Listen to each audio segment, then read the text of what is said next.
Welcome back, ladies and gentlemen. My name is Connor, here with my father, Kevin. Just recently, we covered the 1975, their debut record. Now we're doing the 1976. Yes, the follow-up record, the 1976. The album title, I like it when you sleep, for you are so beautiful yet so unaware of it. I realize it's one of my favorite albums of all time. I'm a big fan of the 1975 and their work. Two albums that I really gravitate towards, and it's their newest one being Funny in a Foreign Language. Yep. And this one here. I tend to go back to those two the most. I like their whole catalog, but you'll see why this one is up there as one of my favorites. So this kind of feels like the debut, but like fully panned out, mastered everything, ready to go, yeah. And like has some of their biggest hits on it, some fan favorites, and some of my favorite lyrics, some of my favorite melodies, some of my favorite drumming. I will say that the drumming. George is on point. This is probably my favorite drumming performance from George is on this album. Yeah. Just in general. If you want to see this video completely unedited, uncut, it is available on our Patreon, which is up on the screen right now. Mm-hmm. You don't have to do that. Mm-hmm. It's the icon's right here. I got to rub it. You get access to this video, all our older videos, including the 1975 ones, unedited. You get access to some bonus content and our Discord, where you can chat music and suggest albums for us to listen to. So yeah, link down below. Track number 1. The 1975, and we'll let that play into track number 2, Love Me. That was an earworm. Big time.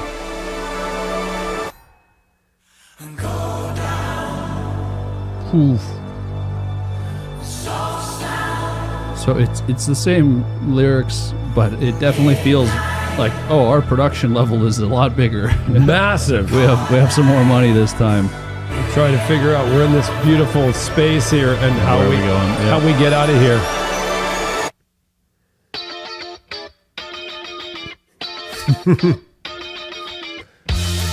Oof. Great panning on that. Yeah. This is... Okay, yeah. I'm telling you, it's different. Okay, yeah. Fucking yeah. All right. Wow, this is a stew of different inspirations I can pull out right now. Duran Duran, Thomas Dolby, like there's so much.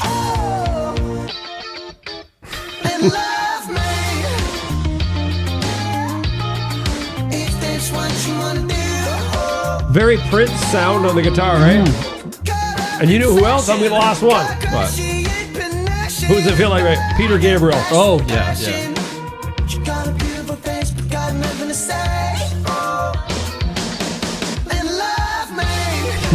Yeah, this is it.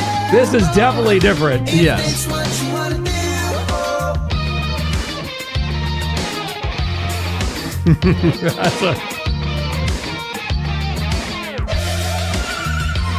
Love this. Fuck, that's just, man. Woo! Okay. Yeah, man. Love the Me. things I would do to listen to that song for the first time. That was fucking fire. From the panning, starting off, going in left and right. After the intro, yeah. Yes, yeah. The intro was cool. Because you didn't know where it was going. No, I thought it might have entered like nice and slow, but then we got a left Stratocaster over here, and then over to the right, and then that went right hard the whole way through.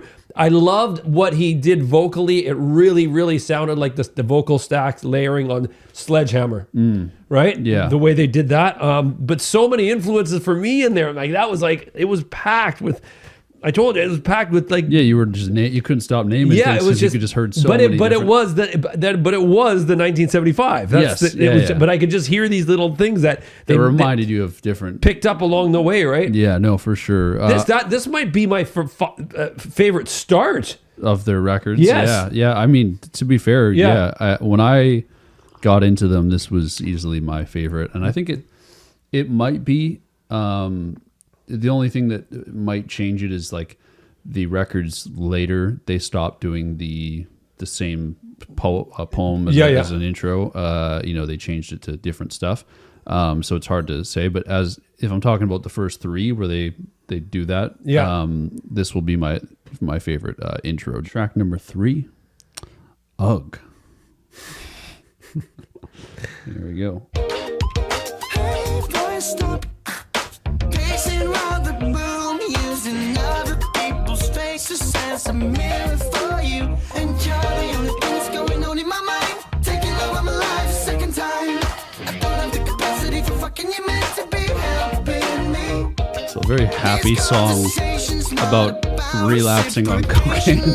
Was it? Yeah. Oh, well, if you read into the lyrics, Yeah.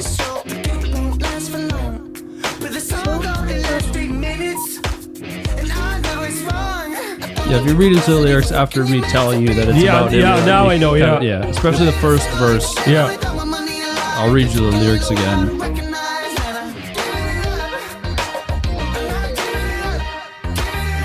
Using other people's faces as a mirror for you.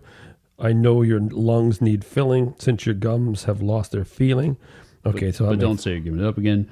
Do you have a card? Yeah. My regular heartbeat is starting to correct itself. Yeah. So it's a simple diuretic that prevents the empathetic from being just giving it up. You're the only thing that's going on in my mind. Taking over my life a second time. Yeah. So I remember when I heard that song for the first time, I was like, I thought it was a love song about, somebody getting back with somebody. Whether it be like a toxic relationship or something like that, but I didn't. It was a toxic relationship with cocaine. Exactly, yeah. But it's presented in a very bubbly way. Oh, I was just reading the lyrics and I literally thought he was talking about somebody. Yeah. So I'm like, until you told me like halfway through, and I'm like, okay. And then it says Matty Healy's depicting Matty Healy's battle with cocaine highs and highs and lows and failed attempts to quit. Yeah, so we'll be getting some personal stories on here, diving more like deep into Maddie's psyche on this record, a lot more than the debut. Track number 4, A Change of Heart.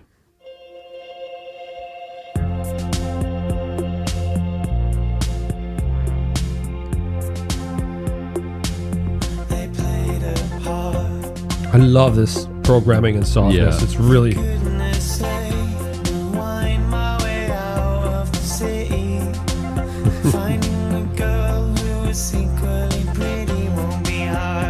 Yeah, that's a direct reference to the last album, the track "The City." There's some more references you'll notice, or I'll point them out for you. This is so interesting, adding the interlude like this. I love the synths that. Yeah, it's so cool.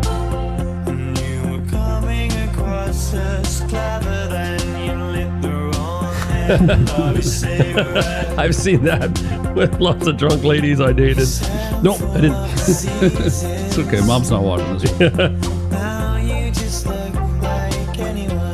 Yeah, in the first album, it's like she had a face straight out of a magazine, and then now it's used to have a face straight out of a magazine. Now you just look like anyone.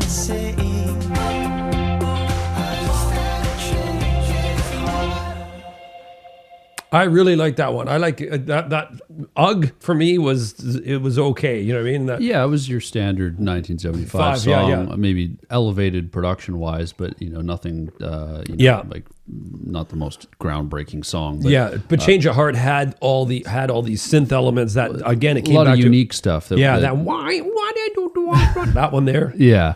No, I'm a big fan of that song. I mean, I'm a big fan of the record in its entirety, but that's definitely a highlight for me. I got to say, before we get into this, this song here, I love George for this. His drumming on this track specifically, and I think you'll see why.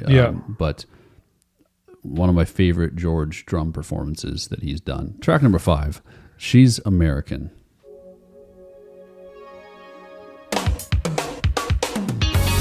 Like great drum intro. Oh, and this guitar riff. Isn't that killer?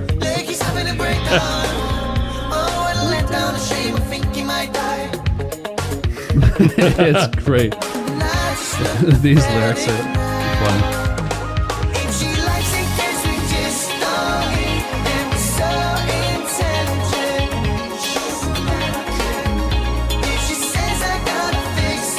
She's inducing sleep to avoid pain. Love that entry. The vocals. There's no more water up in this city, but be careful or you'll drown. You think you've got it figured out. I love the city's running out of water. It's in California, and you're drowning. Yes, I know. Yeah, Be careful, you drown. Yeah. She's American. If she likes Great. That George feel is just addicting. Yeah, that one had some great lines. That was, and George was fucking him smacking that thing hard. I love the way that song starts. Crack, crack. You don't hear it too often nowadays with a drum intro. Yeah. Which I just love. 'Cause it just sets the tone and energy right away. You're right. You're bang on with that. You know that? That's something I didn't. It's. Well, okay. To be fair, they did it a bunch on the Geese record, Behind You Getting Killed. A lot of the songs started just with drums, but it was like it's different because it was kind of like a long intro. The drums would start for like 30 seconds, but you don't hear many like and then you're right into the song. Like a fill right at the beginning. Yeah. I like them. Yeah, we're getting there. Things are coming back. Guitar solos are coming back. I think we're gonna have this kind of renaissance and morphing of all these different styles. I think it's really cool. It's beautiful. So now I'm just reading. It was Maddie's life into perspective as a British man being desired by American girls because they recorded the album in California. So that makes a lot of sense. Track number 6, If I Believe You. That's infected, and I'm petrified of being alone. And if I believe you, will that make it stop? I love them doing these 1975 things. Yes, that's what I'm really liking right now so much. This is so different. What you want. I mean, if it was you that made my body, you probably shouldn't have made me atheist. That's another winning line I'm an evangelist. there. Yeah, very unique 1975 song. There's these stops on the choir? choirs. Like Told you I need. Like it's boom. Yeah. I wonder if this was him, when he come on. I gotta shut up. Going through his shit with addiction, right? Well, he was. Yeah, and you're talking. And just lots of, mental problems that we all looking go through. for outward sources. That's essentially what he's asking for here. Like,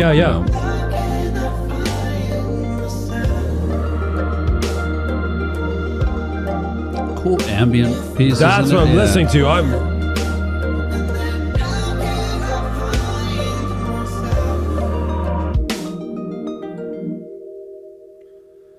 Yeah, so one of their most unique songs, I can say that they don't have many others that sound quite similar. That was very, very unique, and I'm glad that they put it in here because it's like the other tracks were not. I didn't consider them so much 1975, but when the formula of how they go about things gets repeated too much, I can find myself going, okay, I'm having enough, right?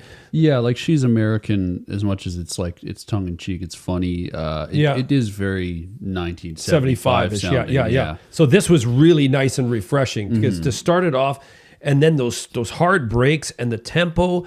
And him talking like everybody's ever talked to whoever above or whatever or at some point of their life when they're struggling with something, and then they're asking, "Are you really there? Can you show me a sign?" or something like that, right?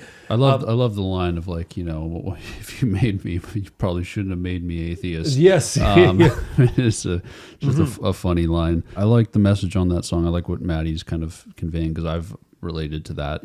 Throughout my life, we grew up in a non-religious household, and I remember when that song came out, I was able to resonate with it because that's kind of how I felt. I was like, going through stuff, and I'm like, if so many people I know are they talk about Jesus and how religion helps them, and I'm like, I just wish I could have a sign or something. Be a part of that. I've grown older now. It's 10 years since this album came out, and I've kind of found a comfortable place in terms of like spirituality. I don't follow any particular religion, but I would say that I'm comfortable with where I am mentally. But yeah. Well, there was that cult guy you sent 300,000 to. Okay, that was one exception. Yeah. But he needed another Mercedes or something. Yeah. Other than that, the one cult incident.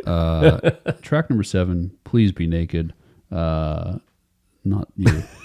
I'll let that play into track number 8, "Lost My Head." Why do you think they make them these separate tracks and not just the beginning of the track that's coming up next? Well, this is 4 minutes. If you added this to the next track, it would make it like a 10-minute song. No radio play. Yeah. Is there any singing? No. I will say it is a very beautiful song, though. I do like it in the context of the album. Yeah. So there's some reversing, which represents putting your clothes back on. I know this is instrumental, but is this "Please Be Naked" or this "Please Be Naked"? You know, I actually don't know. That keyboard part's like a constant friend, eh? It's like, yeah, keep showing up. Isn't that great? You could, this album, besides the naked part, but that one piano part can represent the sound is the turmoils in life, and that piano is that one friend that's always with you through everything. Yeah. Like if you think it, listen. If you think about it that way. Yeah, right now it's like crazy. That's when you're sitting down at the coffee shop together. And things are all right. Yes, yeah, those final notes. This is what happens when you get my age. Seriously. You get too cold in the water. I think he's talking about a different kind of head. But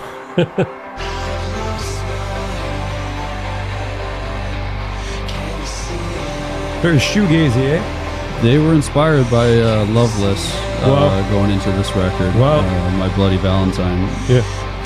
Because, the vocals are way down, mixed in there. Yeah, guitars are up.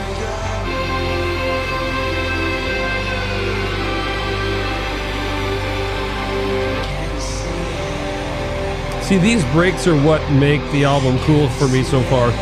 Like, because, like I said, if you have every track that sounds like a 1975 track, that was kind of what the debut was like. Yeah. A lot of the songs did have a similar sound. Yeah. Whereas this kind of is a little bit all over the place, but in a really good way. Yeah. A cohesive way still. Yeah. Oh, nice.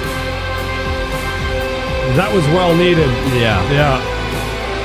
Especially from the track before and then this and then it's like a big payoff. Yeah.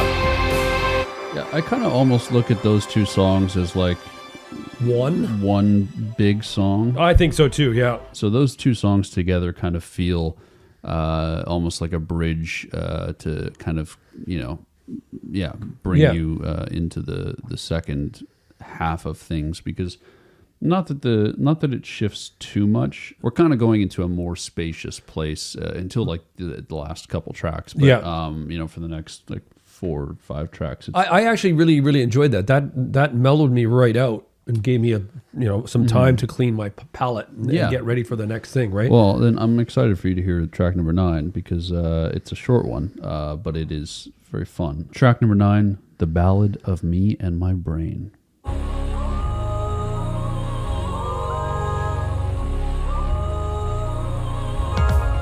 I gotta say, I really like Maddie's vocal performance on this track, and you'll see why. I love what George is doing here.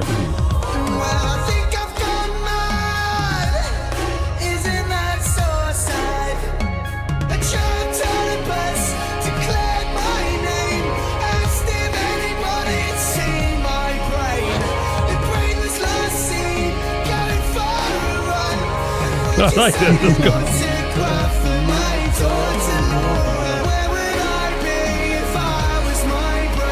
I like that. It's a funny, it's a short track, but I just love the way he paints this picture. You're visualizing every element of it. Yeah.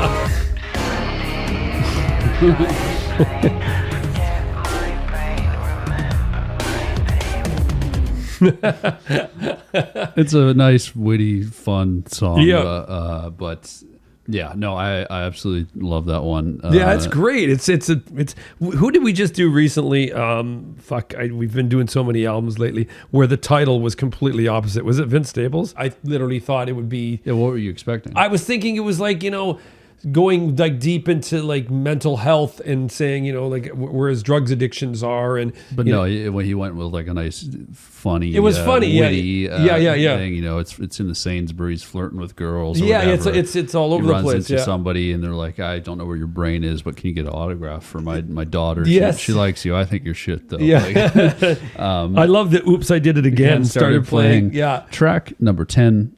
I think this is their biggest song ever. Let me check. It is, but About You is getting close. About You is the one where I forget someone's wife came in and did you remember that one off Being Funny in a Foreign Language? She came in, she was not a singer. Yes. That one's slowly becoming their yeah. biggest song ever. Track number 10, Somebody Else. You can tell me if you think. Can I just read this? Somebody else explores the complicated feelings stirred by a past lover taking up with somebody new. Yeah, I think just reading that, you can probably understand why this resonates with so many people. Because I think everyone has gone through that. Here we go.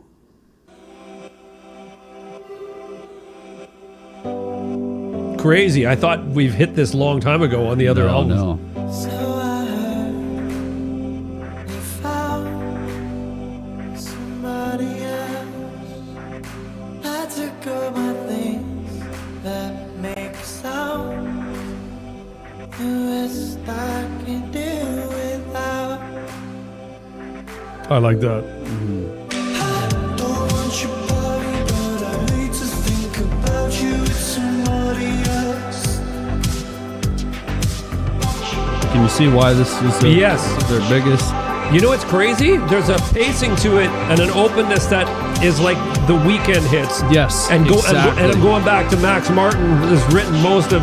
Yeah, you can feel that. Look at.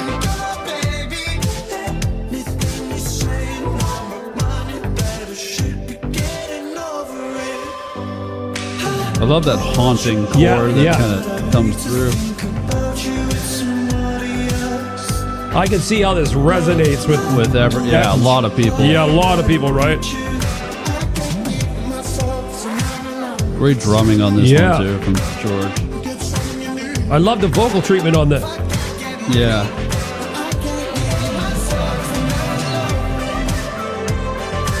Yeah, you kind of nailed it with that Weekend sound. I didn't even picture that because I'm thinking later Weekend stuff, like the stuff we listen to, like After Hours. It definitely has that feeling, I don't know, that vibe that he's able to bring on a track. Yeah, it's, I could hear, especially the beginning of that. That was great. That was, if you didn't tell me it was the hit, I would feel that that's the hit. Yeah. It felt like it was like, you know what? There's those magic tracks. You know what I mean? Mm-hmm. That just have that thing about them. And going back to, I know we're talking here, but we're talking Max Martin.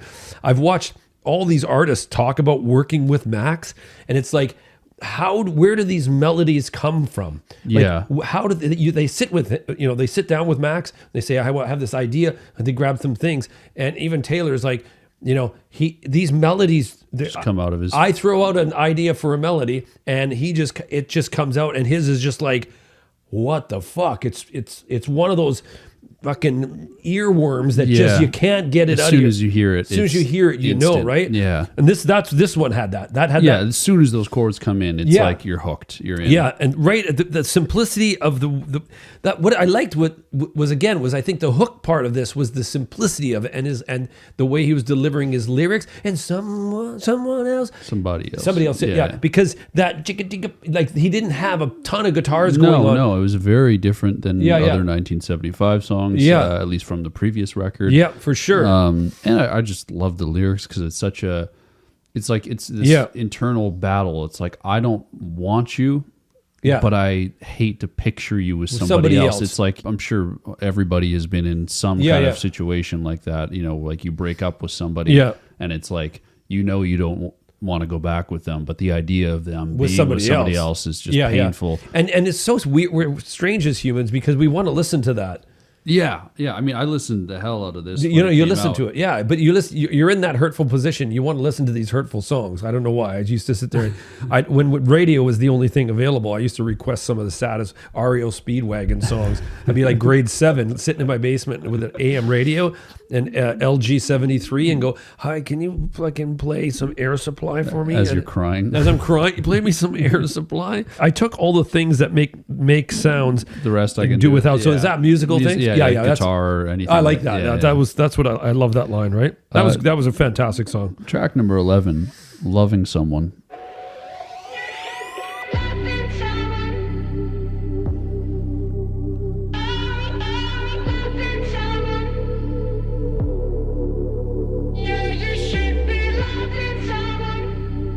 These are the things that make this album different. Unique, yeah. Very, very.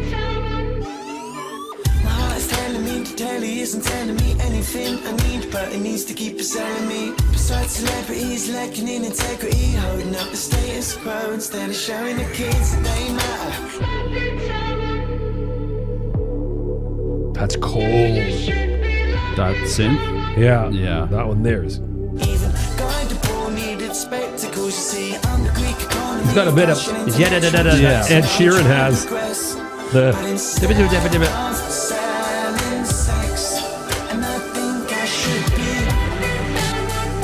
I love how they. I was just gonna say we just got that. Yeah, you don't have the break again back into or full into the drums this time.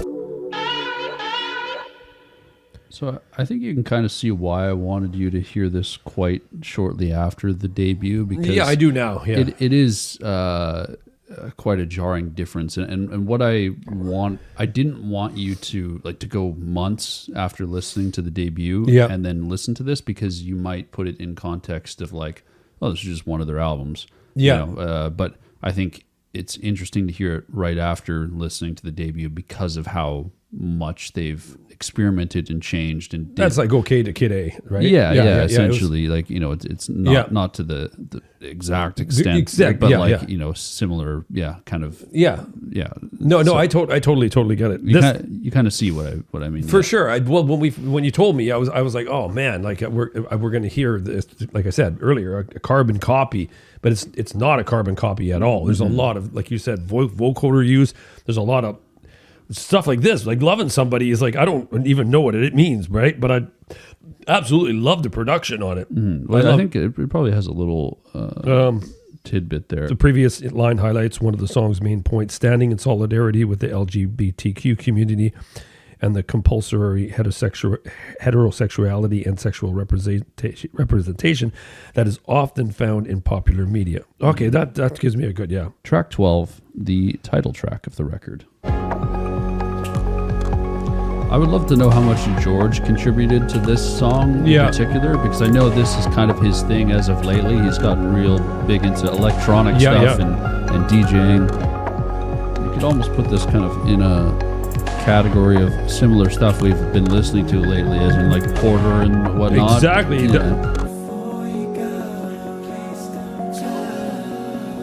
Like how they dropped out all the busyness to let his vocals. Yeah, that thing that was going on over here is gone. So everything's void right now.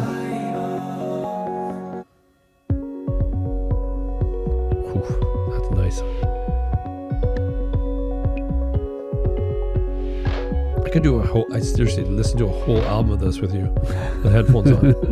Remember we were like, can't do instrumental stuff. How can we talk about instruments? There's so much to talk about. See, I love that. That's that one snare here. thing. It's coming up again. Yeah, it's like way back there. It's got a bit of a reverse sweep on it.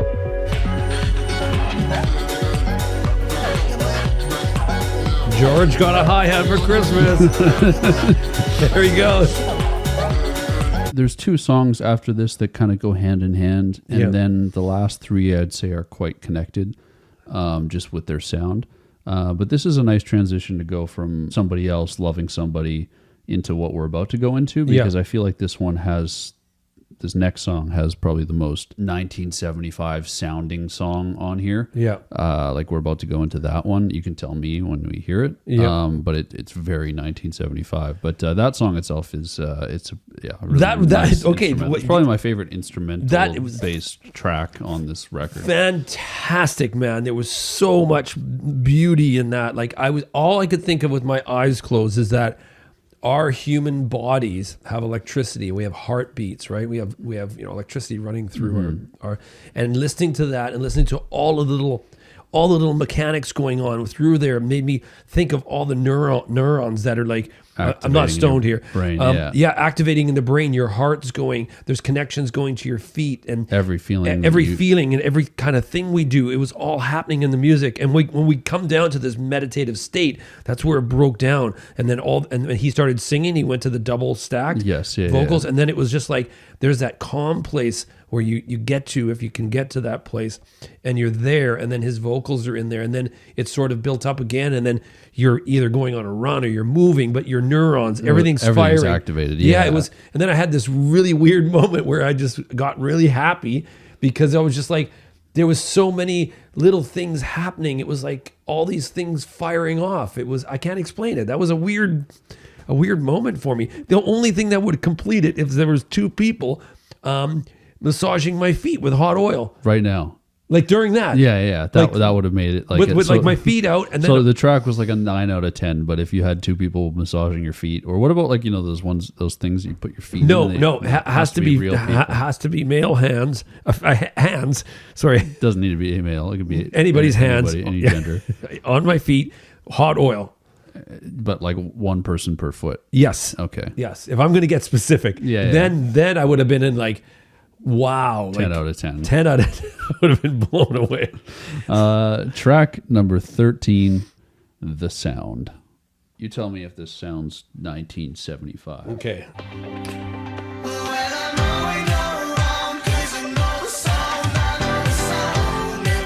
Yeah, listen. Wait. Yeah, those keys. Yeah.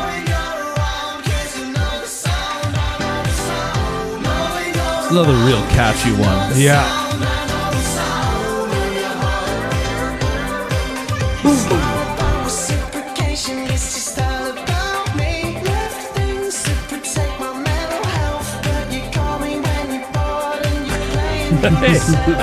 Hey.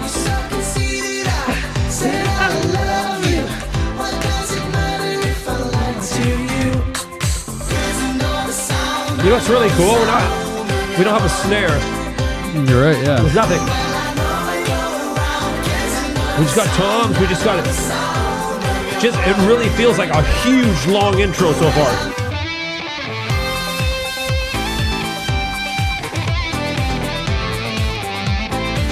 What a God! I can't decipher if that's the guitar or the guitar. I've seen them do it live, and they've used guitar, so I'm thinking it's guitar.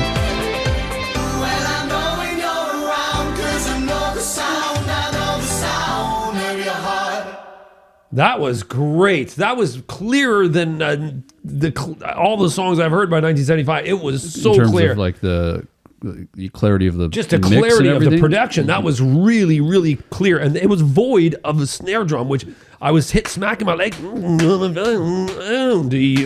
it was.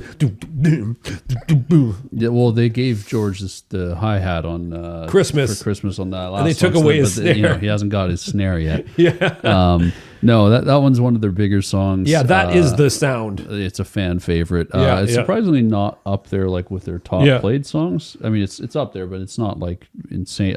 For some reason I thought it'd have like 500 million or something like that. Yeah, one of my favorites. Maybe it's a little bit too upbeat. That's what it is. That might be it. People like the sad stuff. The track that was the number one track, which was like somebody else. Yeah, somebody else. It's anyway. We'll go to.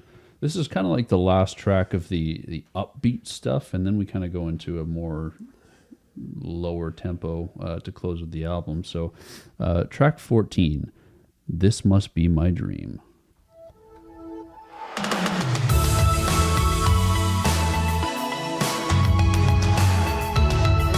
okay. I gotta say, you can replay that start again. How do you get that? That fast? Yeah. That You know what I mean? I don't know. I'll personify that like a freedom in your life. And I'm sure she'll be gone in a second. Let me tell you about the sky. This must be my dream. Wide awake before I found you. I love the guitar riff that comes in here. Yeah. Oh,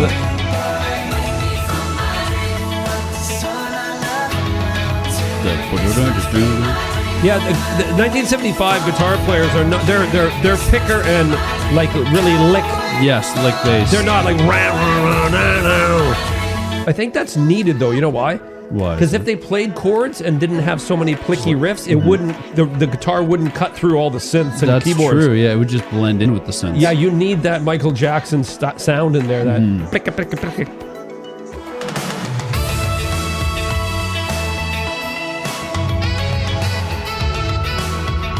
We can't make love before you're baby. Wow, that was a big, bold song. Extremely bold. Yeah. Very. Like right off the bat with that. That was so quick. He did it a few times, but coming off another song, we're entering with the drums only, right? Yes, yeah. But it was so quick, man. There was like, I play it again for a second. Just listen. Just stop it at that part. Listen to this part. Yeah. Yeah.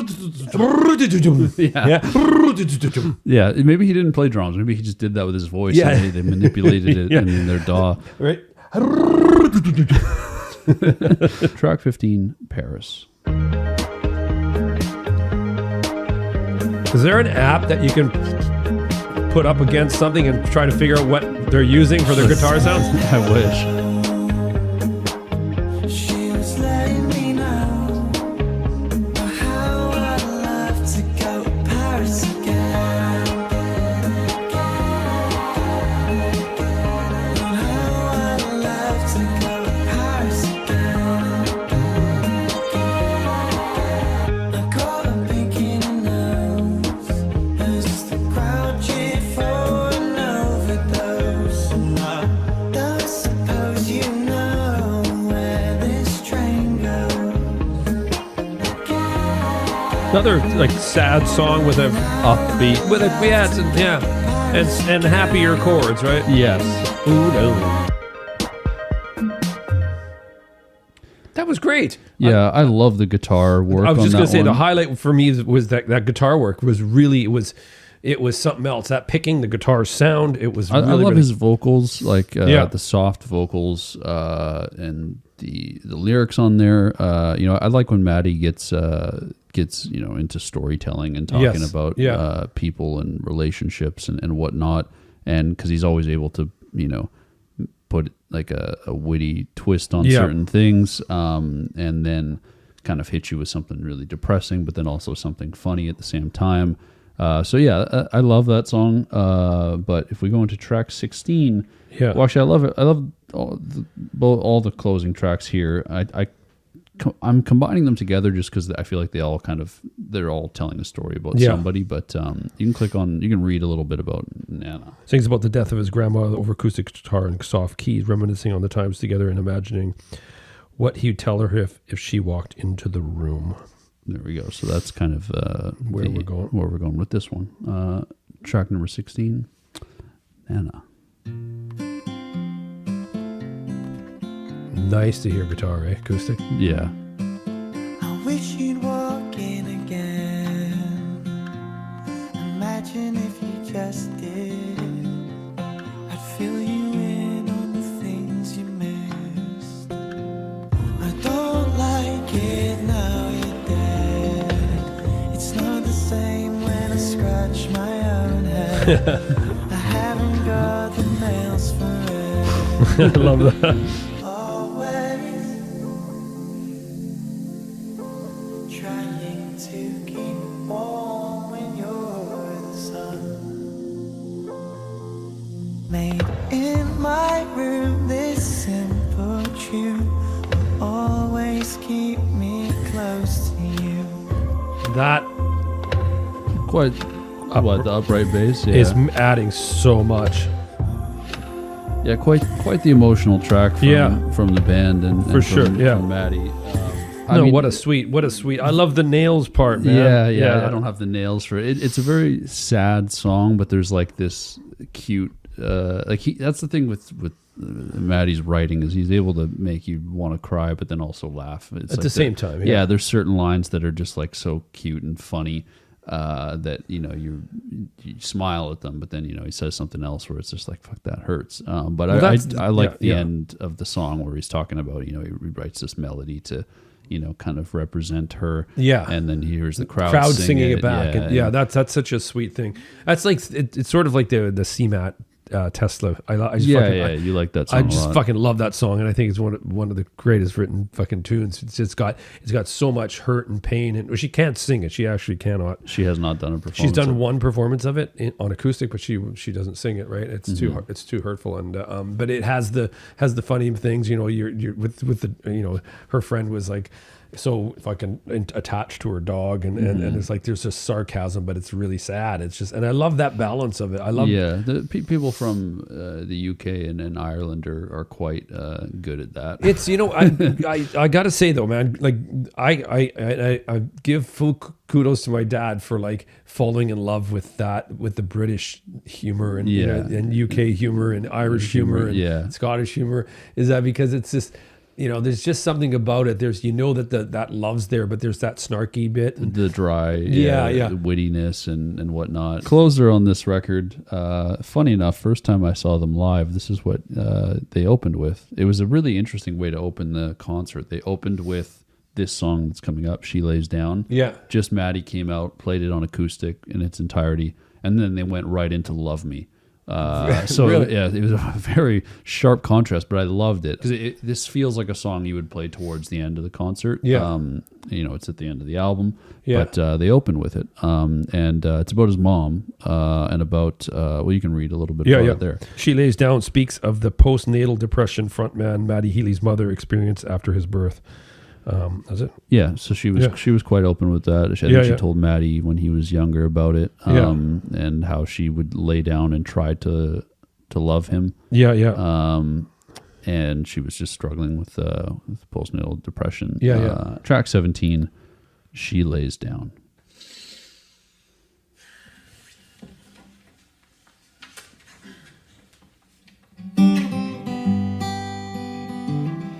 Now that's a nice microphone. She lays down on a bedroom floor. This is the way it's recorded, right? For the album? Wow. Even though her son is gone, she'd like to love her child nevertheless. Great first verse. Wow. She wears a frown and dressing gown. She lays down. This is one of his best things. Written songs. Yeah. And in the end, she chose cocaine.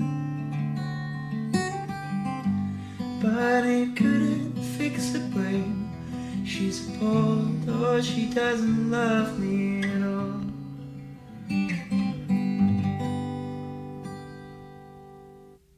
That was it. I think that was fucking brilliant. A great way to close the record. First off, the way they recorded that was brilliant. You felt like you're sitting there beside him. And it was way more, it felt like he was playing for the song for you and not ever going to record this song because it was too personal. Yeah. Because when I heard the mic go there, and the vocal mic or the guitar mic. The guitar mic, and then his being picked up by the guitar mic, and he doesn't have a separate mic. Yeah. Which would have totally changed the song. Yeah, it would have been almost like not overproduced, but it didn't have that stripped back feeling. Yes, it wouldn't have had that. The guitar needed to be where it was. It was beautifully picked. It was great. Lyrics were so on point. Yeah. So hurtful too. It's like, I've known people who've gone through we call it postpartum. Yeah. Postpartum depression. Yeah. And I know my mom did too. I talked to my mom about it, and she turned to liquor, right? Yeah. And was drinking and I hardly know her. Yeah, I hardly know her. Yeah, so she, I don't know how many. I didn't get into it, but she says, I struggle. I don't know which. There's 6 of us, so I don't know which one. Was it all right? 6 or was it one specifically? Yeah, you don't. Yeah, know, I don't know. There's one of us that's got a flat dented head, so I'm assuming. Let me turn around a little bit. Yeah. Oh, okay. But that was really, really beautiful way to end the album. That was like, I would love to hear. Really like to hear more of that Matty Healy in the future records, man. Yeah, I don't know what they've got going on with the new record, you know, when it's going to come out and what their direction is going to be, but I'm just excited because they seem to kind of reinvent themselves with every record going forward. Yeah. Which I was scared of with this record here in particular because I had been anticipating it and I really liked the the first album. Yeah. But I saw the cover art and I was worried that I was like, are we just going to get another 17 songs of the same stuff essentially? Yeah. And you were a little worried about that today too. I was. We can both say that we were both proven wrong, just at different times in our lives. Exactly. Yes. Yes. Yeah. Very different than the debut. Would you say you like this more than the debut? I have to say I do. Yes. I do. Well. Yeah. As much as the debut has some fun songs, this to me feels like the more mature piece of work. Yes. And you know what? I think it took. Sometimes the best art comes out when people are struggling. Yes, for sure. Right. So that happens quite often. And you're going through stuff, and I think that this really embodied that. I had a lot of fun today. I did too. I thought we were going to go into something, and it was going to be a total replica, but it was the absolute. And we ended on that fucking such a high note of great songwriting and a really great decision on mic placement. That was fantastic, right? I hope you guys enjoyed. If you haven't listened to this album already. It's almost 10 years old, so I mean, you can get on it. But you probably have, but if you haven't, go check it out. Yeah. In its entirety without us yapping. If you want to hear us yap more, you want to see this uncut, once again, it is unedited, uncut on Patreon. It's linked down below. And we'll see you soon with more videos, and we hope everybody is doing well. Take care, and see you soon. Peace. Peace.